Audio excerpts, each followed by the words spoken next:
लोकसभा चुनाव परिणाम आने के बाद भले ही बीजेपी एनडीए गठबंधन की सहायता से सरकार बना ली हो, लेकिन लगातार विपक्ष ये दावा करती रही है कि आने वाले किसी भी समय में एनडीए की सरकार गिर जाएगी। पहले ममता बनर्जी और अब राहुल गांधी ने बड़ा दावा किया है।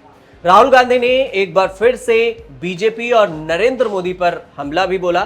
फाइनेंशियल टाइम्स से बातचीत करते हुए राहुल गांधी ने दावा किया है कि नरेंद्र मोदी की सरकार यानी कि एनडीए की सरकार काफी नाजुक है।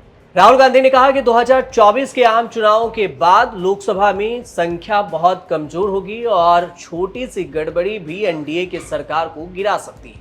मूल रूप से एक सहयोगी को दूसरी तरफ मुड़ना पड़ता है। राहुल गांधी ने बिना किसी के नाम लिए ये दावा किया है कि आने वाले वक्त में एनडीए की सरकार गिर जाएगी। उन्होंने इंटरव्यू में ये कहा कि एनडीए के लोग हमारे संपर्क में हैं और मोदी खेमे में बहुत ही असंतोष है। इसी वजह से आने वाला समय एनडीए के लिए बहुत ही नाजुक होगा। हाँ, इंटरव्यू में राहुल गांधी ने यह भी कहा है कि सत्तारूढ़ गठबंधन संघर्ष करेगा, क्योंकि 2014 और 2019 में नरेंद्र मोदी के लिए जो काम किया था वह काम नहीं कर रहा है। लोकसभा चुनाव में इंडिया ब्लॉक की बढ़त पर भी विचार की जा रही है और इसको लेकर राहुल गांधी ने इंटरव्यू में कहा कि भारतीय राजनीति में बड़ा बदलाव आया है। मोदी का विचार और मोदी की छवि खत्म हो गई। राहुल गांधी के बयान से पहले एनडीए की सरकार गिरने को लेकर पश्चिम बंगाल के सीएम ममता बनर्जी भी बयान दे चुके हैं। ममता बनर्जी ने कहा कि आप थोड़ा इंतजार कीजिए और आने वाले समय में ऐसा नहीं है कि हम चुपचाप बैठे रहेंगे। ममता बनर्जी का बयान सुनिए। এটা কেউ ভাববেন না ইন্ডিয়া আজকে স্টেক করেনি বলে কাল করবে না। We are waiting and watching the situation. Country needs change. মোদিকে কেউ চায় না। এত বড় হারের পরেও মোদিবাবুর উচিত ছিল। आपको यह भी बता दें कि 2024 के लोकसभा चुनाव में बीजेपी ने सत्तारूढ़ एनडीए गठबंधन को कड़ी टक्कर दी, 240 सीटें हासिल की, जबकि कांग्रेस ने अपनी संख्या में भारी सुधार करते हुए 99 सीटें हासिल की है। इस बीच में एनडीए 293 सीट जीतकर बहुत कम बहुमत के साथ सत्ता में वापसी की है। बीजेपी 240 सीटों के साथ अपने दम पर बहुमत हासिल करने में विफल रही।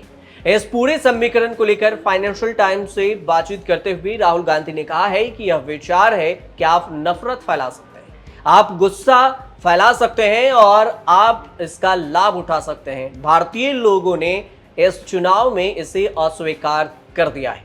जिस पार्टी ने पिछले 10 साल अयोध्या के बारे में बात करने में बिताए, उसका अयोध्या में सफाया हो गया। असल में जो हुआ वह यह है कि बीजेपी का मूल ढांचा धार्मिक नफरत पैदा करने का विचार ध्वस्त हो गया है। आपकी जानकारी के लिए यह भी बता दें कि उत्तर प्रदेश के राम मंदिर के सीट फैजाबाद में बीजेपी के लल्लू सिंह को समाजवादी पार्टी के उम्मीदवार अवधेश प्रसाद ने 54,567 वोटों से हरा दिया। इसी को विपक्ष आड़े हाथ लेकर ये तंज कस रही है। जहां वोट बैंक के लिए जिस राम मंदिर के नाम पर वोट मांगे बीजेपी, उसी लोकसभा सीट पर बीजेपी हार गई।